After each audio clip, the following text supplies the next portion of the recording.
All right, here we go. I'd like to welcome everybody to this special presentation of the Clyde Sukeforth chapter of Sabre. I am Bruce McClure, the chapter chair, and we always hold our meetings in conjunction with the Gardner-Waterman chapter of Sabre in Vermont. Dr. Clayton Truder, chair. Now, before we get started, we're going to do it in the traditional way. Joanne Hulbert, you got a poem for us? I have something even better than that, something poetic. I'll take it. All right. Yes, absolutely. This is a tribute to Evan since he is giving a speech and everything. So I looked up something from Pecos and I found something.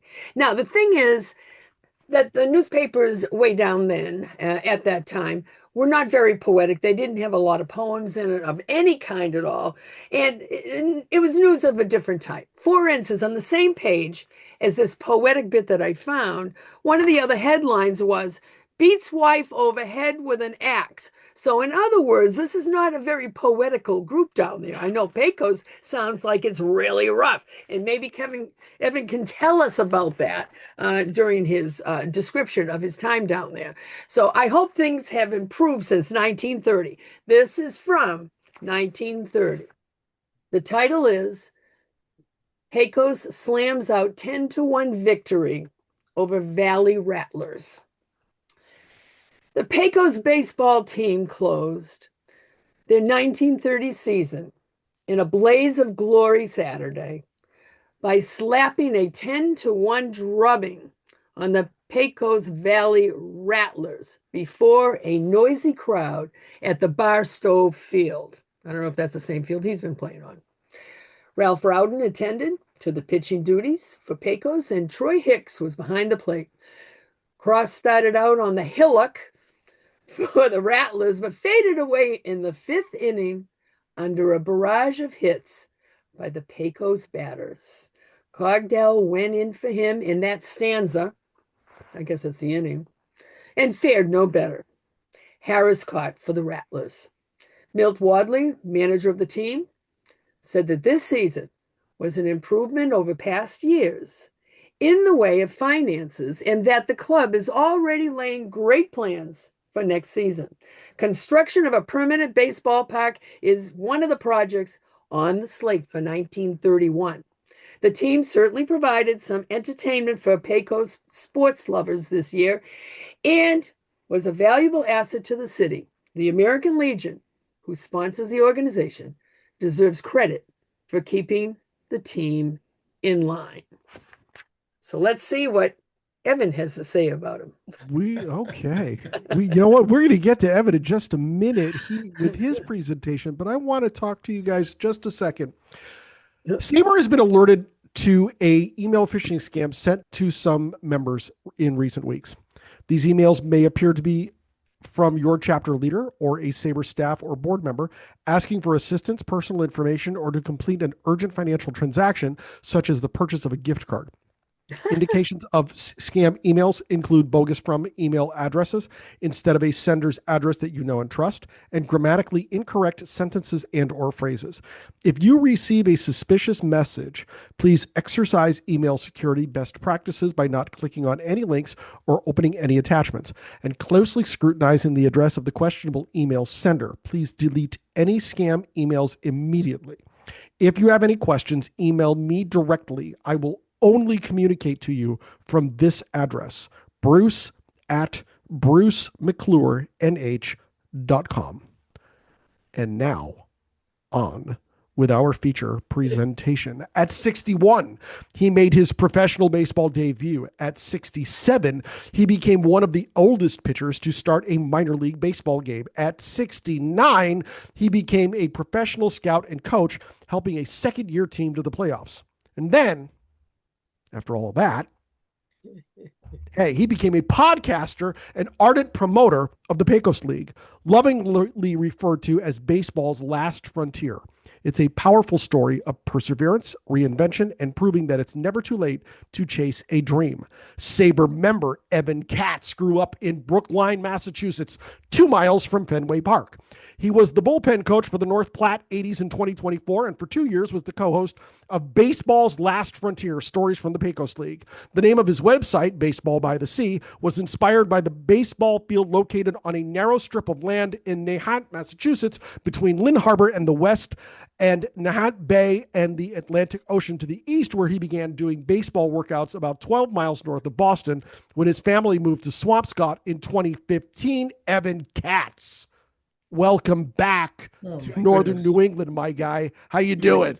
Oh my goodness, Bruce. I don't know how if I'll recover from that. Thank you. And thank you, Joanne, for digging out your archives. I don't know, was that Pecos, Texas? That must have been Pecos, Texas. Well, yes, it was Pecos, Texas. And I want to give you the name of the newspaper that it came from. Right. All right. But Pecos Enterprise in Gusher. Okay, well, so Pecos, Texas, I actually coached a couple games there with the Roswell Invaders. It's oil country. The pickup trucks are as big as tanks in Pecos, Texas. Good to know. Okay, I'm ready to go here, Bruce. Go get him. It's all yours. I'm stepping aside, my I'm guy. gonna get my presentation going here.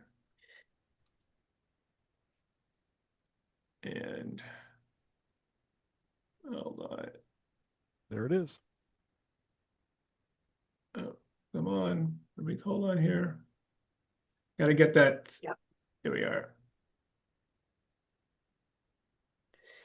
Okay. This is a presentation of the least qualified coach in professional baseball. And there's my baseball card. And if you look carefully, it's one of the few baseball cards ever where the coach's reading glasses are visible. Tonight, I'm just trying to, can I have some technical assistance, Bruce, on the speakers showing on the right side here? Is that something that I can manage? You're all set right now. We see everything just fine. No, hold on. No, I've got it in my way here. Hold on. Let me minimize it here. Here we go. Okay. Okay. So tonight, our presentation will go over my baseball resume. We'll have a profile of the Pecos League, and then we'll go from least qualified to success in 9 innings and have some questions and answers. There was a time in my life before baseball, but I don't remember it. As Bruce mentioned, I grew up 2 miles from Fenway Park. I'm a lifelong Red Sox fan. From the mid-'60s to the early '80s, I went to hundreds of games at Fenway Park. But the odd thing was that I was young when I entered first grade, and I was the youngest in my class. I didn't like recess. I didn't like gym, and I never got into Little League or any organized sports. As I got older, I played street hockey and pond hockey and driveway basketball, but I never played baseball until I was 45. And when I did, it was like I was bitten by a bug. I started going to a baseball camp in Florida with professional coaches, and I wanted to learn the game, and I wanted to become a better hitter and a better pitcher and a better fielder. And I just sucked up all the information that I could, and I kept applying it as I was playing adult baseball. And there's a picture of me there. I'm now in my 25th year as an adult player. I'm a sidearm pitcher.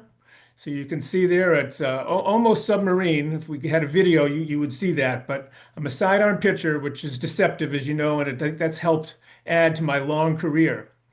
But as I got to know these professional coaches and I got to learn more about baseball, I started a website, which Bruce mentioned, and I started writing biographies about major leaguers for Sabre. I wrote game stories. I wrote some feature stories.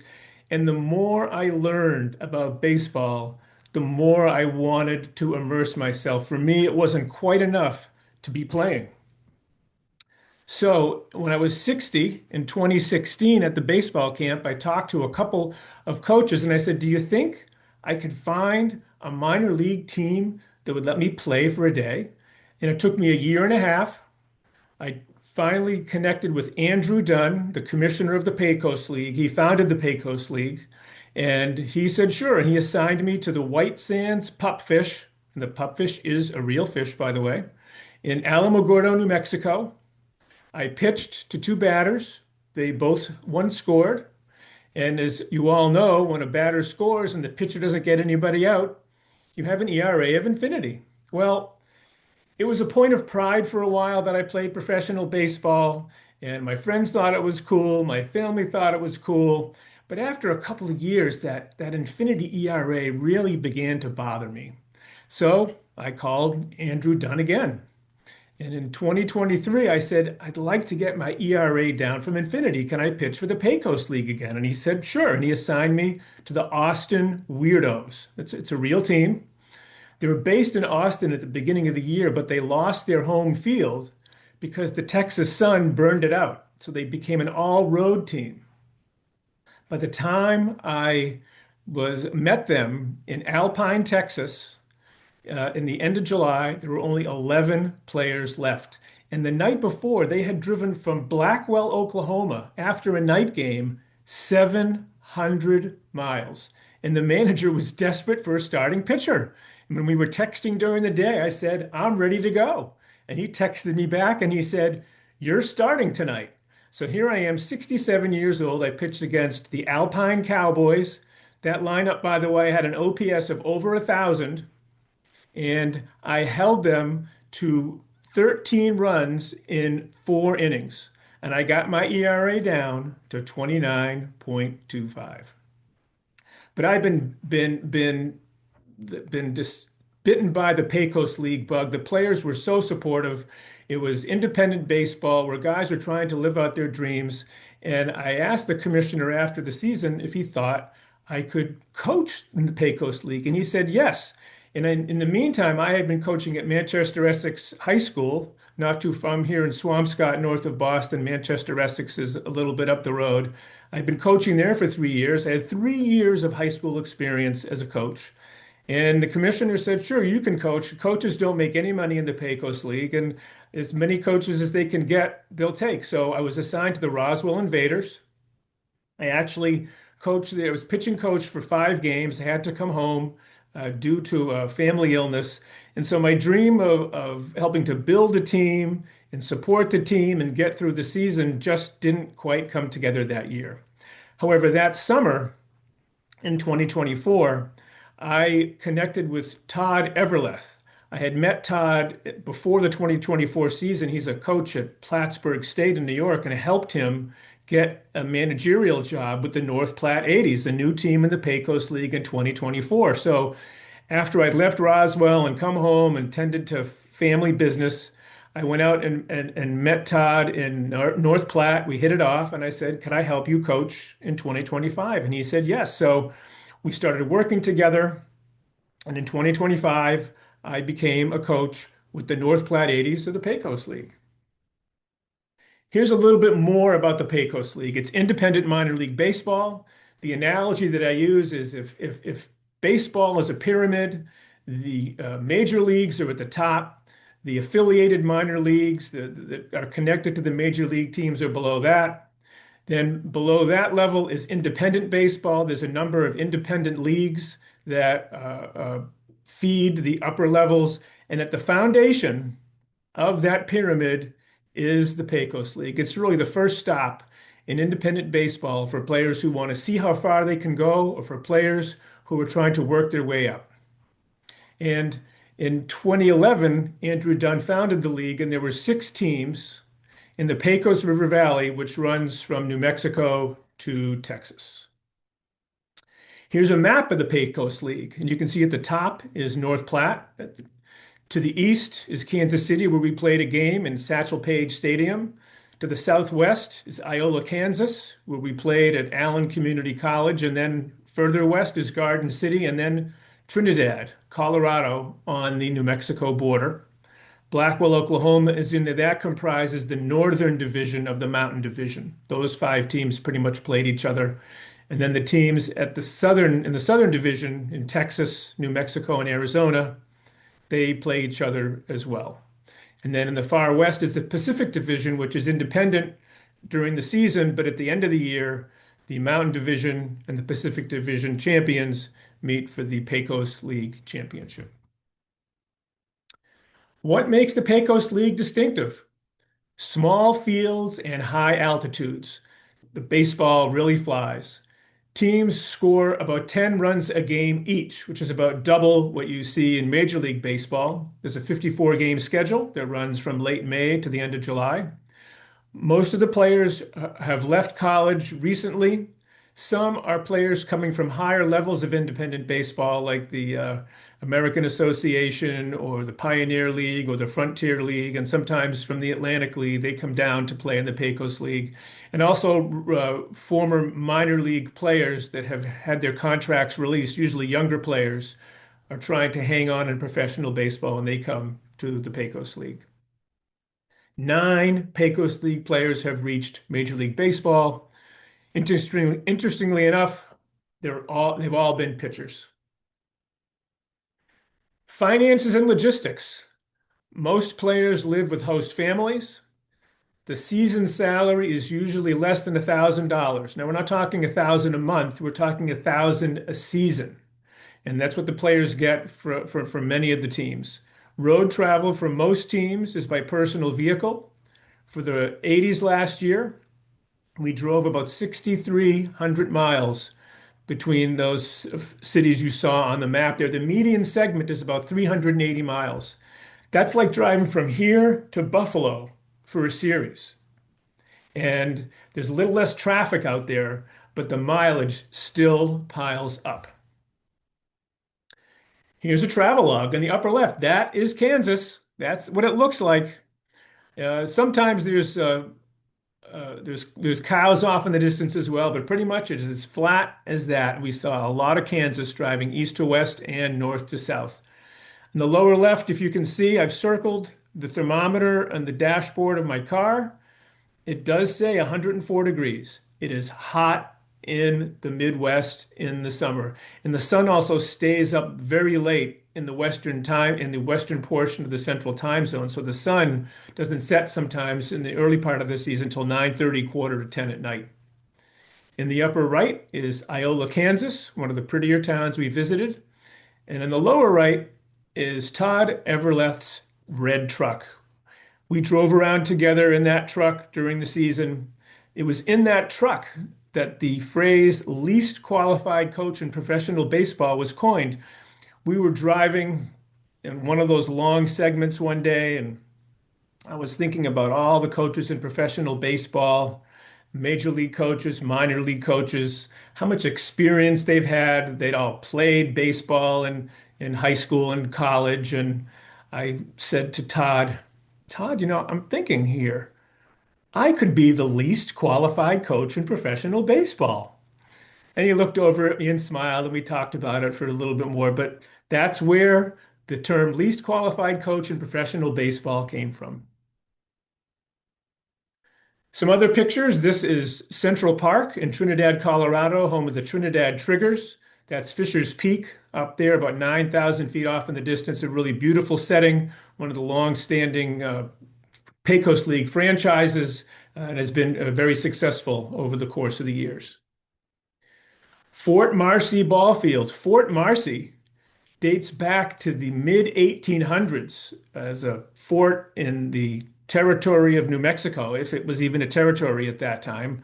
The ball field was a Works Projects Administration Depression era project. You can see the concrete grandstand. There are no chairs on those concrete stands. People that come to the games bring their own chairs to Fort Marcy. Morgan Field, Blackwell, Oklahoma. This used to be a Chicago Cubs franchise back in the 50s. There the 80s are in a victory line after a game. Talked about small fields and small dimensions. It's 350 down the left field line in Morgan Field, 350 down the right field line. And for symmetry purposes, it's 350 to center field. Pitchers hate pitching in Morgan Field. Routine fly balls to left center, and right center field go flying out of the park. And here's Bill Wood Field in North Platte. Bill Wood Field was built in 1956. That was the first year of the Nebraska State League. 6 major league franchises, which many of you know at the time signed players out of high school. There was no major league draft. They stocked the teams with guys that just graduated from high school. North Platte was the franchise for the Cleveland Indians, and the North Platte Indians played at Bill Wood Field from 1956 to 1959 when the Nebraska State League was disbanded by Major League Baseball, or at the time, the National Association, which ran the minor leagues.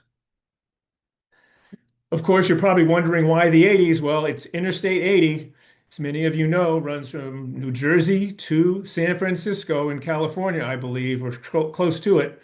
It goes right through North Platte, and there's the exit sign that we looked forward to many times coming back from our road trips. Now we'll go from the least qualified to success in 9 innings.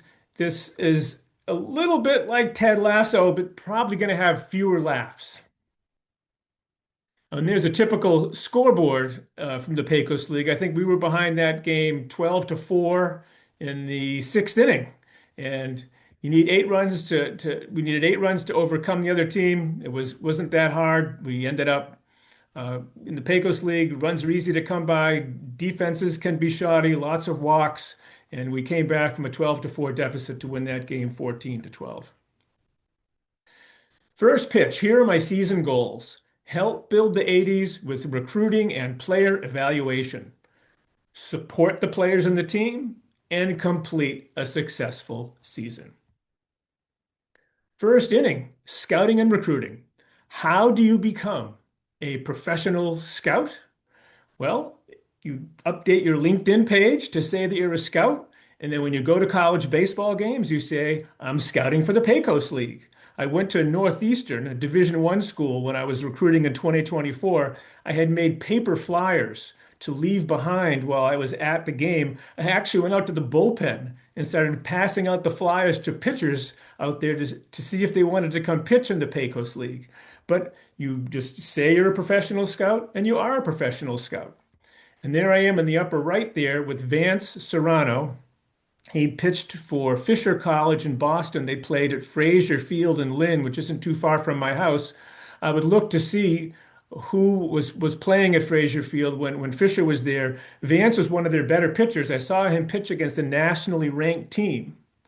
And he didn't win that game, but he never backed down from that team. Even when he was hit hard, and if a fielder couldn't quite get a ball, he was ready to attack the next batter.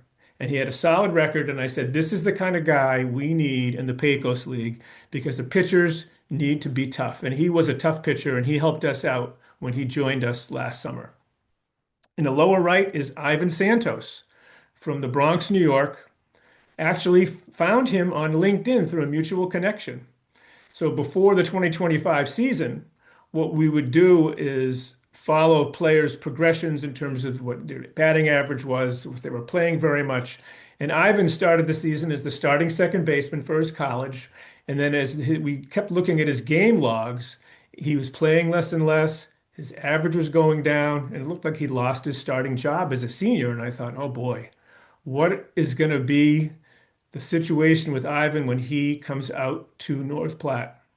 Well, he came to North Platte, and every time I turned around, he was working. He was working on his hitting. He was working on his base running. He was working on his throwing.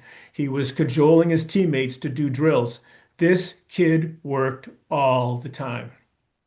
He started out as a pinch runner and a defensive replacement and a pinch hitter, but by the end of the season, he was our starting second baseman.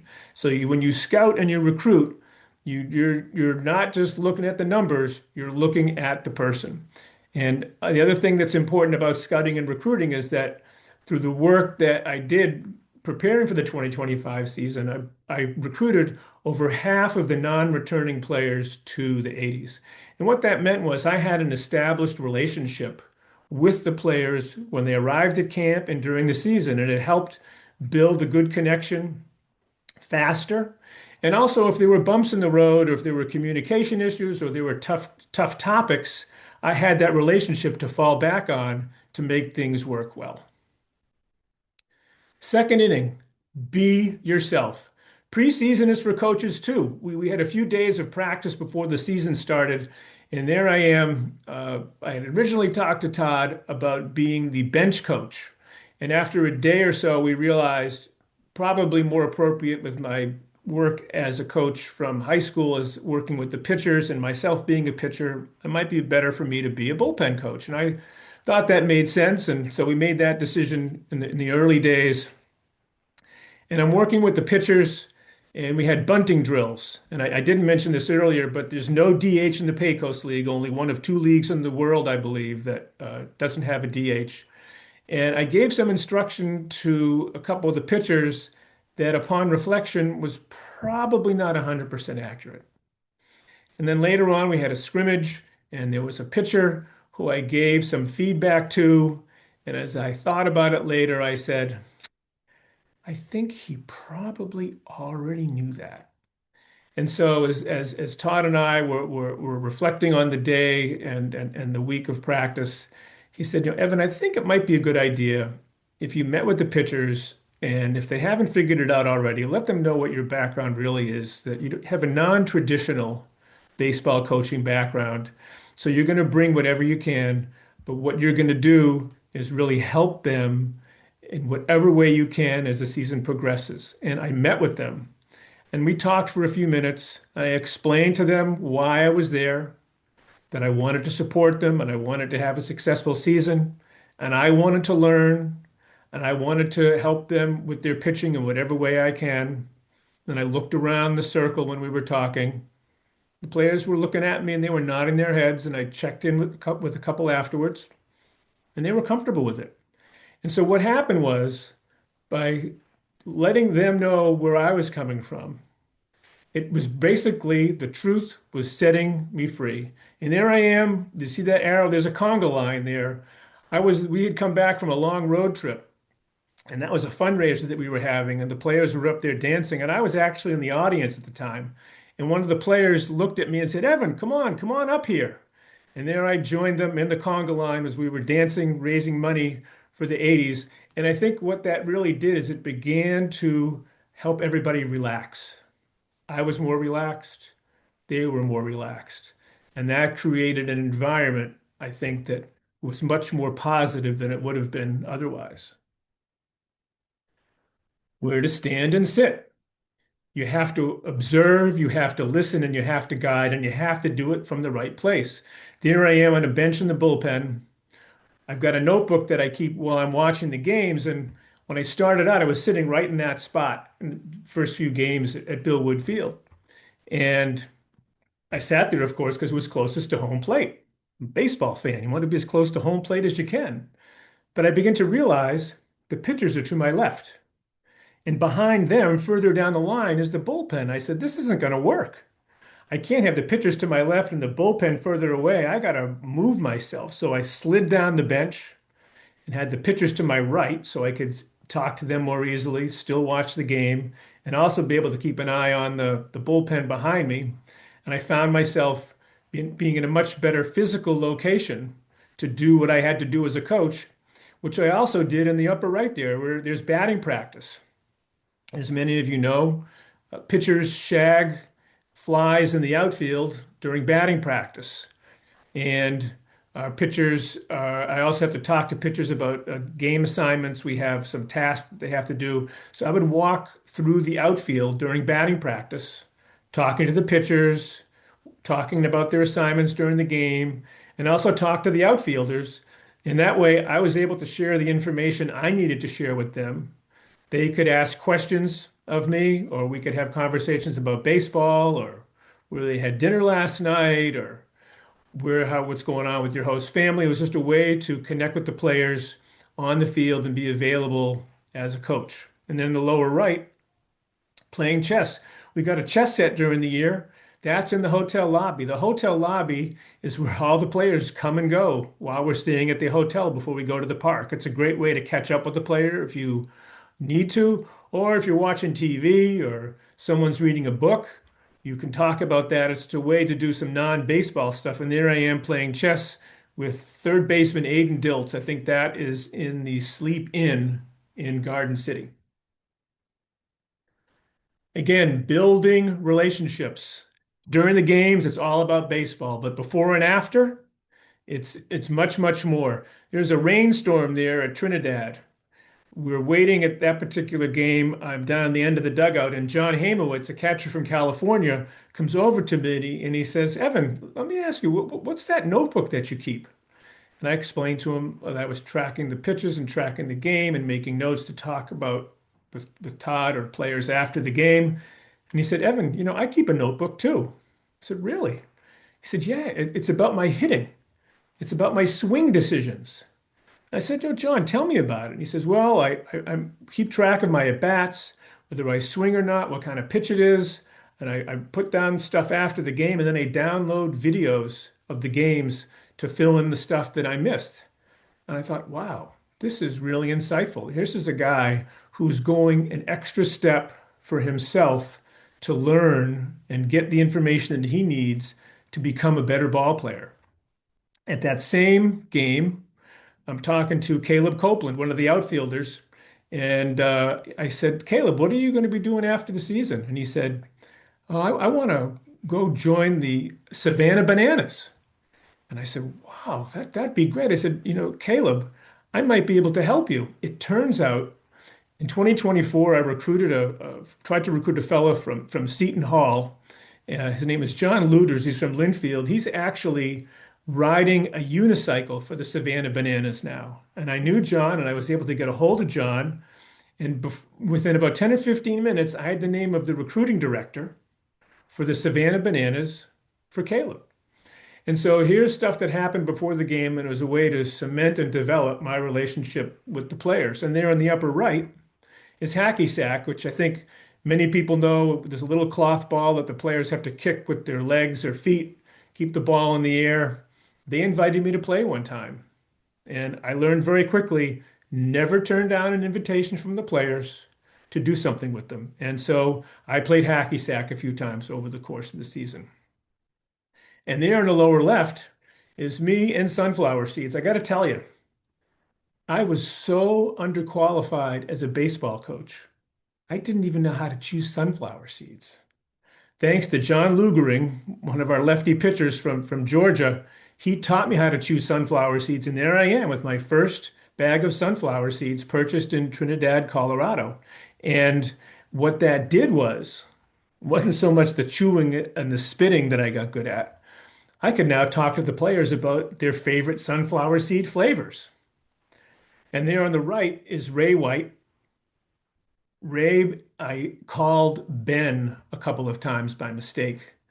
And I was really getting pretty embarrassed. And I said, I got to come up with an incentive and have a little fun with Ray to take some of the edge off this. I said, Ray, listen, if I call you Ben again, I'll buy you your favorite energy drink. He loves Celsius. I said, I'll buy you a Celsius if I call you Ben.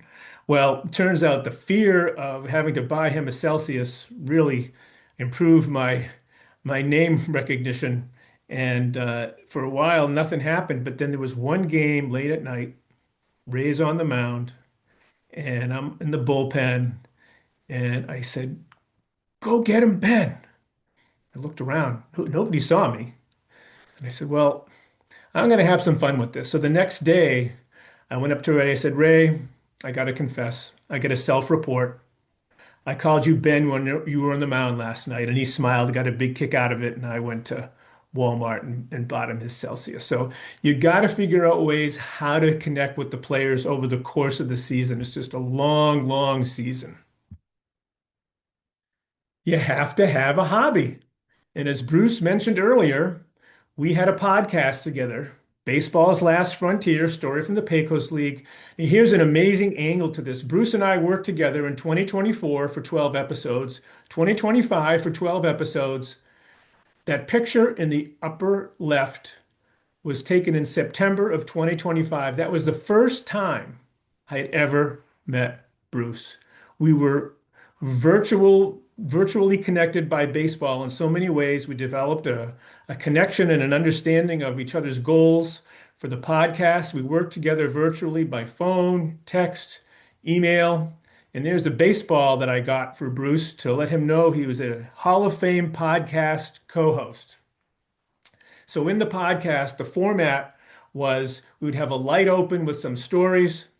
We would then have an interview in the middle and then close it up with some coming attractions. And so to the upper right there, there's one of our guests, Ryan Lutinsky, who was with the 80s in 2024, an average hitter. He worked over the off season to improve his swing, and that's a really good swing. He's actually hitting there in the home run derby at the All-Star game. And we interviewed him and saw his dad a little later in the season at the park in North Platte. And he said, oh, that was a great interview with Ryan. Family and friends were our biggest fans, as Bruce and I always joked. And he said, that was a great interview, but he never talks like that at home. In the lower left is Pierce Salbago. In the middle, between his mom and dad, Pierce pitched at Suffolk University in Boston. Actually, I recruited him in the bullpen at Salem State. He wasn't even there. I went to the bullpen at Salem State because he had great stats and Suffolk was playing there. And I asked his teammates for his phone number and called him after the game. But Pierce made the All-Star team, and I thought it would be great to interview Pierce and his dad. A lot of baseball interviews are just with one person, a pitcher, a catcher, an outfielder, or a manager. And here was an opportunity to talk about the relationship between Pierce and his dad from Little League to high school to college. And that was a great interview. And then to the right there is Sean Bennett and Joe Behrens. Again, pitcher and catcher, both from Michigan, both teammates who worked together in the offseason, loved throwing to each other. Got some great insight from them about the relationship between a pitcher and a catcher, both during a game and after a game. The podcast, as I mentioned, had a lighter open, and what we tried to do with the podcast is share with the listeners some of the lighter sides and things you wouldn't normally hear about a baseball team. And independent baseball is very different. So one story was I was in Trinidad. One of our pitchers, after batting practice, starts running around right field frantically looking at his phone. And I said, "What's up? What's up? What are you doing?" He says, "Oh, I'm playing Pokemon Go." And he starts yelling to another pitcher to come on over because he needed the other pitcher's help to kill some monster.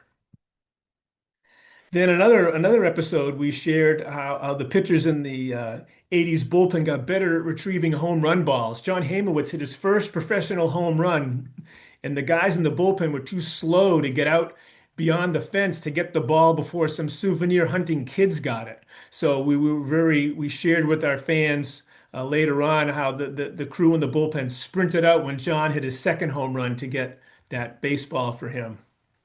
There was also a brief discussion in one episode about thrifting in Trinidad. There's 3 thrift stores in Trinidad, and I visit all of them every time I was there.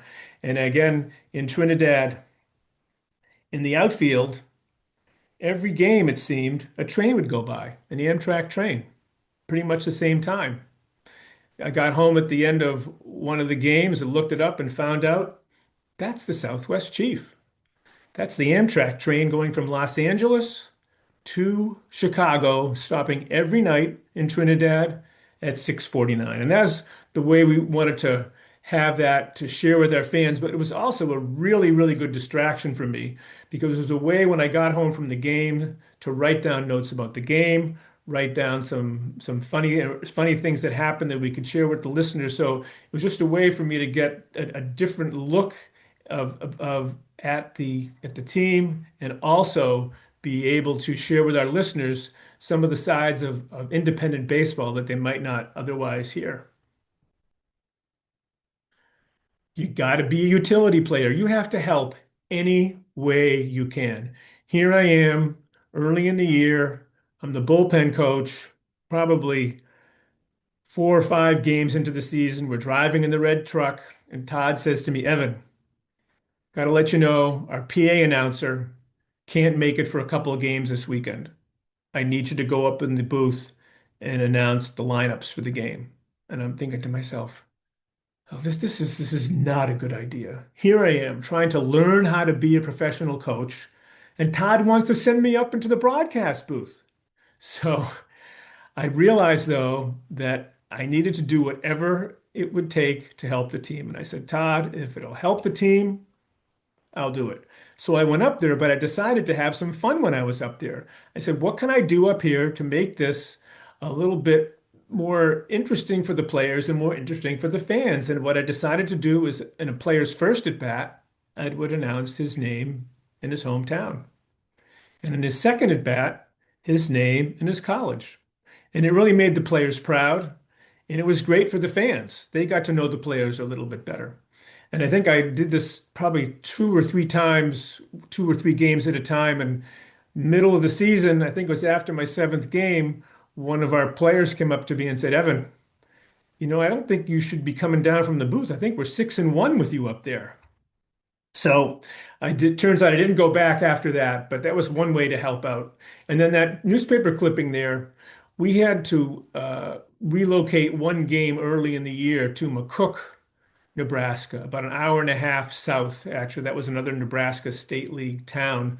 The Braves played down there, and we were asked to relocate there. And Todd said, Evan, I need you to get on the phone and send some emails to the TV station, the radio stations and the newspapers so we can get some fans at the game. If we're going to have a game down there, we got to get people there. So that's a clip from a newspaper story that came as a result of drumming up support and interest for that game. It turns out we were rained out. So we don't know. Never knew how many fans were going to come, but that was another job that I had that was another way to help the team. And on the right there are some stats from off of my phone. And what would happen is during the games, we don't have baseball analytics, we don't have laptops there. But what Todd wanted to do is if a new pitcher came in from the other team, he had me look up on my phone the pitcher's stats. So what I would do was get the stats on my phone, go over to Todd. He could see if he gives up a lot of home runs, if he gives up a lot of walks, if he strikes out guys. So I was always able to get the statistical information on my phone for Todd whenever there was a new pitcher coming into the game. And at the bottom, that is the visitors' dugout at Bill Wood Field. I learned how to use the sump pump there. And that was one of my responsibilities that I took on to make sure that the visiting dugout was dry and also clean and ready for the opposition. I figure if you have people coming over to your house for dinner, you want to make it look nice, even if they are the opposing team. And that was one of the responsibilities I took on to contribute in other ways besides being more than a coach. You have to have an oasis for your mind and your body. I'm 69 years old. It's hot. We're driving thousands of miles, staying up at night till 11 o'clock, 12 o'clock, getting up at 7 in the morning. So my oasis was Cody Park, right across the street from Bill Wood Field. This is an important location in North Platte. That was where Buffalo Bill Cody invented the rodeo. And I would over there and I would take naps. I would make phone calls to family and friends and just use it as a place to decompress. And that was my spot where I could get away on my own, away from all the craziness. Because when you get to the ball field, you're on from the minute you get out of your car to the minute you get back in your car. And I'm also driving with Todd in the truck. And Todd and I shared a dorm apartment at northern Nebraska, West Nebraska Community College. We had a college dorm that we shared together. So we spent a lot of time together. And it was a way for me just to decompress a little bit. And there in the middle is a brisket dinner with fried okra that I got at the Prairie Smoke Barbecue in Blackwell. And it was important to get meals where I could just sit back and put my mind at ease before I went to the park. And in the upper right is the dorm room that I got when we were at Allen Community College in Iola. Todd and I had separate rooms in that dorm, and I realized that after that road trip, when we're on the road, normally the Pecos League puts the manager and coach in the same room. And I thought it might be better for Todd as manager and also for me as coach if I got my own single room on the road, which I decided to do. And what it did was it gave me my own space on the road. It also allowed me to do recordings of the podcast with Bruce, make phone calls, but just created a little bit of space because the minute you're with your manager, The minute you're with your players, you've got to be on. And then the last picture there is of the Nebraska Athletic Club in North Platte. That's where I worked out every day when I was at home. When I was on the road, I went to the same gym as the players. Have to make sure that you're taking care of your mind and your body. So when you have to be ready to go as a coach, you've got the energy and the brain space that you need. Solving puzzles. You have to be able to solve puzzles. There was a puzzle on the left. What happened was Ben Smith, one of our pitchers, and Todd had a disagreement in the end of June. And Ben said that he didn't want to pitch for Todd anymore. And Todd said, "That's okay. You don't want to pitch for me, then you're never going to pitch for me." We didn't release Ben, but we had a problem. And I drew this diagram with 3 dots, one for Ben, one for Todd, and one for the North Platte 80s. And I showed this diagram to Todd and Ben. I said, we have got to figure out how to find that spot in the middle where we can get you back on the mound because it's in Ben's interest, because Ben wants to get promoted to a higher league. It's in Todd's interest because Ben was our best pitcher. And it's in the North Platte's 80s interest because we need to win games to make the playoffs. And it took a few days. I had conversations with Todd, I had conversations with Ben. Ben and I went out for coffee in Trinidad. We went into a funky coffee shop. He spied a chessboard. He said, "Evan, you play chess?" I said, "Yeah." So we played chess, talked about baseball, talked about chess, just kind of stepped back from things a little bit. So after a few days, we're staying at the Super 8 Hotel there in Trinidad. Now we have a tradition in the 80s where at the end of the game, Todd asks the starting pitcher for the next day, what color jersey are we going to wear? We have red jerseys and blue jerseys. So he'll ask the starting pitcher, what is it going to be tomorrow? Red or blue? Well, we're all at the Super 8. Ben gets a text from Todd, come to my room. He goes to his room, he knocks on the door. He figures there's going to be another one of these conversations that really doesn't yield a solution. And Todd says to Ben, "Ben, what color jersey tomorrow? Red or blue?" Ben started that night, pitched a fantastic game. We won more games. It was good for Todd. It was good for the 80s. We made the playoffs. Ben ultimately got promoted to the Pioneer League, and that was a puzzle that got solved. I wasn't the only part of it, but I contributed to the solution, which was really important for us as a team. So you got to follow the plan. 30 players, 1 manager, 52 games. There's our schedule. 78 days, 6,300 miles. Follow the plan every day. And you get the 9th inning. Celebrate goals achieved. We made it to the 2nd round of the playoffs. There we are celebrating a walk-off win in the 1st round of the playoffs. In 2024, the 80s won 16 games and we're close to the playoffs. 2025, the 80s won 27 games, made it to the 2nd round of the playoffs. And again, we're trying to move players up. There's a picture of Eddie Cafton. He's pitched at Mitchell College in Connecticut. He was one of our pitchers that was promoted to the Frontier League last fall or late last summer. Ben Smith, as I mentioned, went up to the Pioneer League.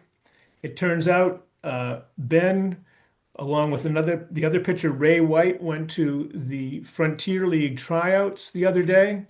And both of them were drafted by the Frontier League to come to training camp to try to win a spot in the Frontier League. John Hamowitz, the catcher I mentioned earlier, he was recruited by a team in France to go catch over there. So the team had a successful year and the players had a successful year.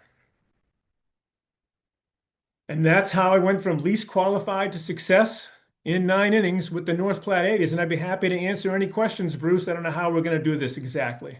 Well, if you have a question for our presenter, Evan Katz, tonight, go down to the bottom of the screen and hit the react button. Once you hit that button, you'll see another button marked raise hand. Raise your hand and we'll get you in line to ask questions of Evan Katz tonight. So, Evan, you've told us a lot of stories of your time in the Pecos League, and I know a lot of them too because we did our podcast together, and I have my ball right here. I have my ball, one of my prized possessions on my baseball shelf. Are you planning on any involvement with the Pecos League this year, or are you finally filing your official retirement papers with Well, independent baseball? got to give you a little bit of story about the retirement. I was talking to one of the major league coaches who encouraged me to do this, and I told him I was going to retire, and he said, "Evan, you can't retire. You haven't been doing it long enough." So, but no, I'm not So doing did he anything tell you to just officially. go away?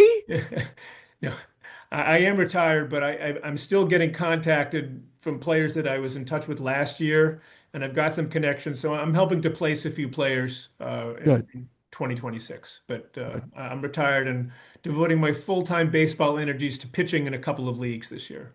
Oh, terrific. Terrific. Well, we have our first question tonight from Elite Saber researcher Alan Cohen. Alan, how in the world are you? Hit that unmute button down the bottom there and ask away. There he is. Okay, hello everybody. There he is. Now, the amazing thing about going to Sabre meetings, conferences, and all of that is the ability to find people with weird connections. So, do I have a picture for you, Evan? Here we go.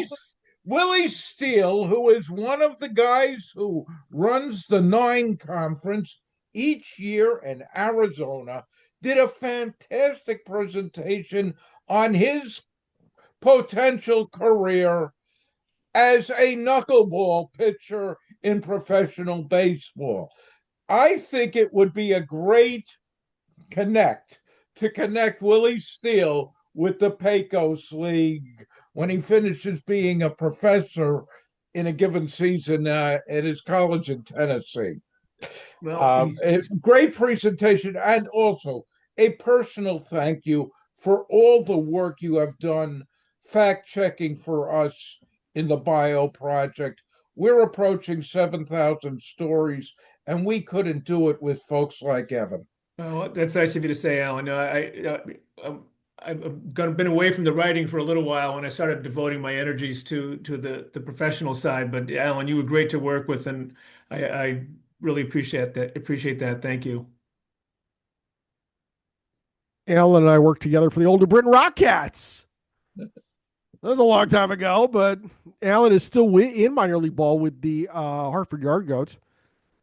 I got to get down to a Yard Goats game this year. We have another question from our guy, Mark Fishbon. Mark, what's going on? Evan, a fantastic presentation. I'm so envious of your ability to do it. It was a physical challenge for you, I'm sure. Yeah. At our age, spending time on the road in the desert heat. Yeah. What was it like to leave your profession for, that length of time? That's one question personally. And the second question is, how are these teams financed, and by whom are they financed? Well, I'm actually retired. So the profession that I left was being a grandparent and husband. Oh, okay. And my wife gave me permission to not travel or visit grandchildren for the summer. So that was what I gave up. But Okay. it's really a very threadbare league. The league gets ticket sales and I think concession sales.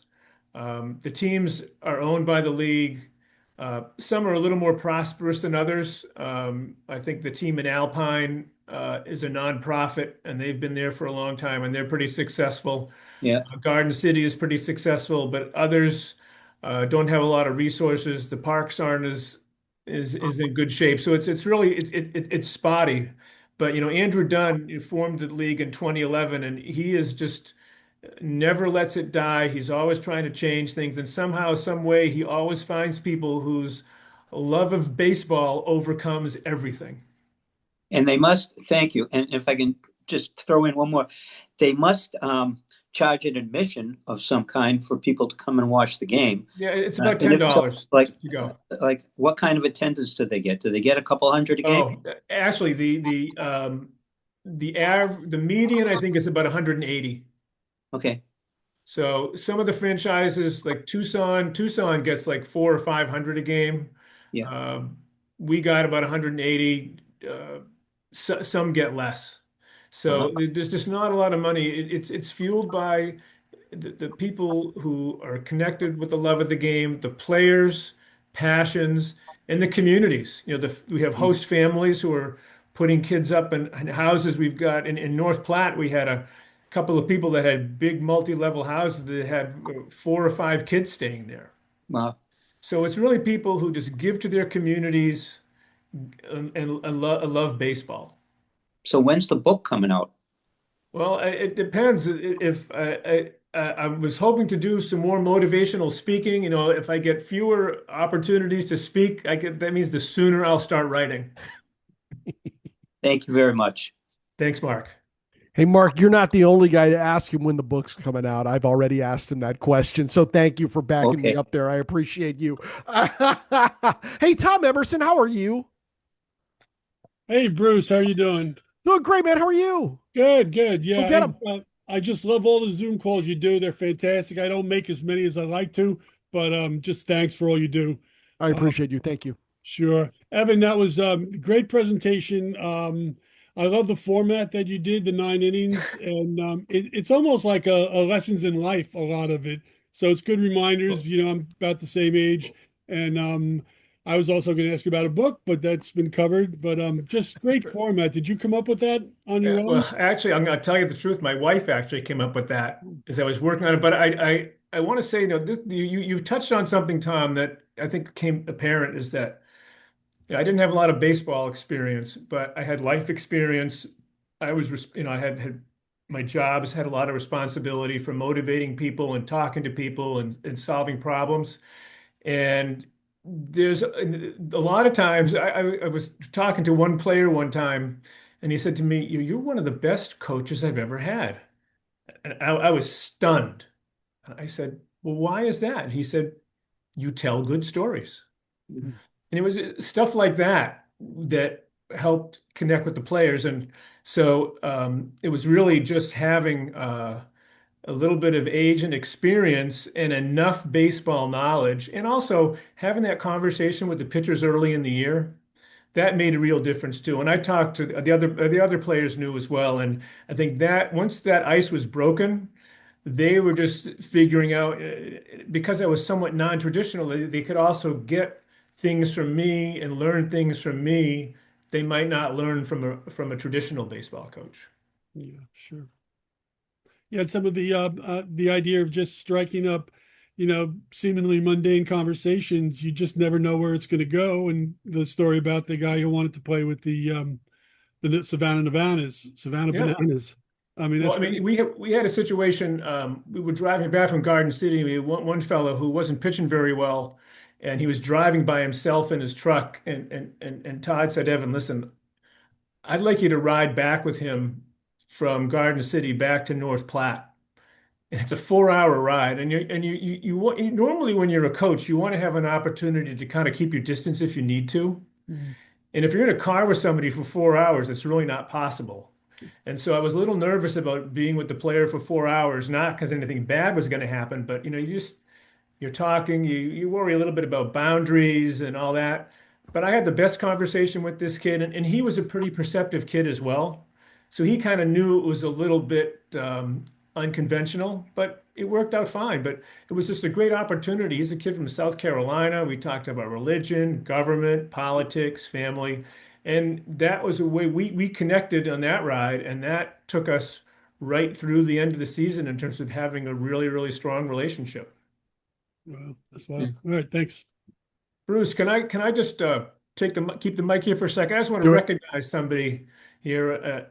Jake, I'm just going to embarrass you in the lower right. Jacob Grant. So Jake went to Salem State.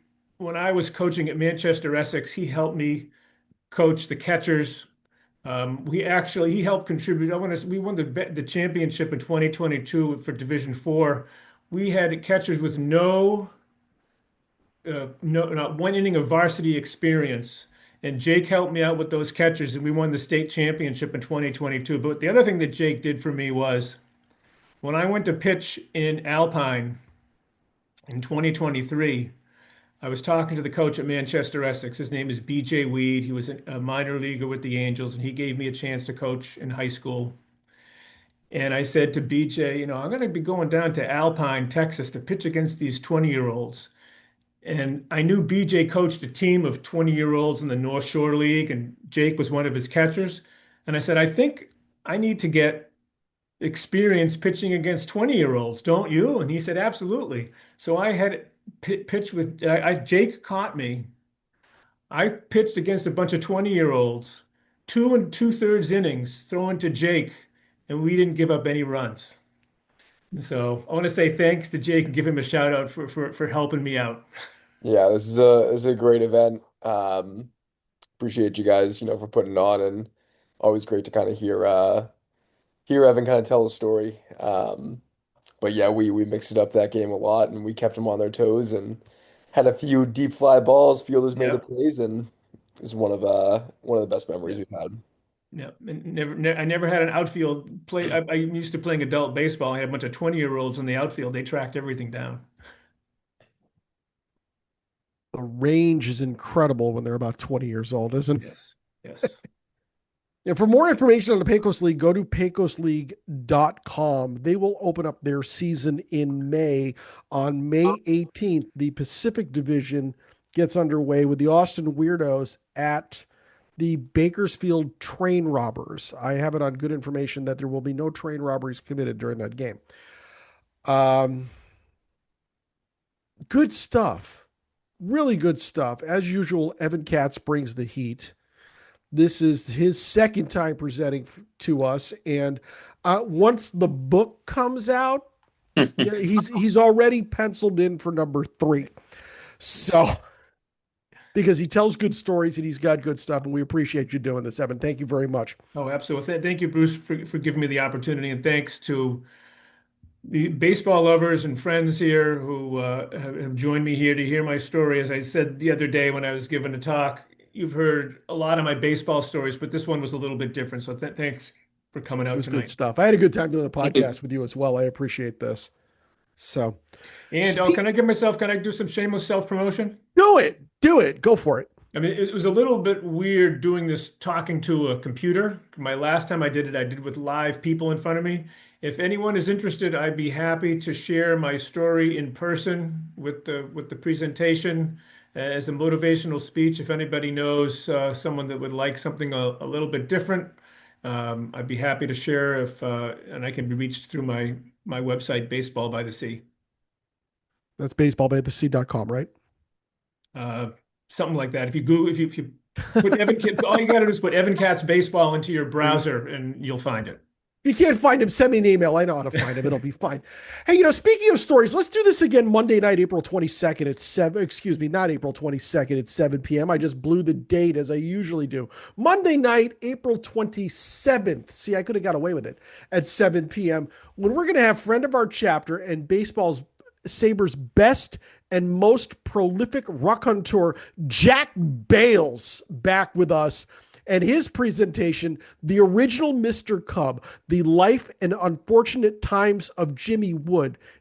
You don't want to miss this, if only because it's Jack Bales and it's always good stuff. But you don't want to miss this stuff. We're going to be meeting at 7 o'clock Monday night. The sign-up link is available in the chapter meeting booklet and at the Sabre events calendar. And finally, if you're a baseball fan watching on YouTube and you like what you see, please like this video and subscribe to our channel to be alerted to each of our weekly uploads. And if you are not yet a member, why not? You need to join the Society for American Baseball Research, the premier baseball community. Offering an amazing baseball buffet of options to explore your fandom, Sabre boasts more than 35 different research committees, over 80 regional chapters, and innumerable opportunities to connect with baseball minds across the world, just like Evan Katz. For more information, Go to saber.org today. Evan Katz, you are fantastic. Thank you very much. I appreciate you doing this. Thank you, Bruce, for the opportunity. Thank you. Let's get everybody out of here so that they can enjoy some baseball themselves. We'll see everybody Monday night, the 27th. Okay. Have a good night, folks. Okay, thanks.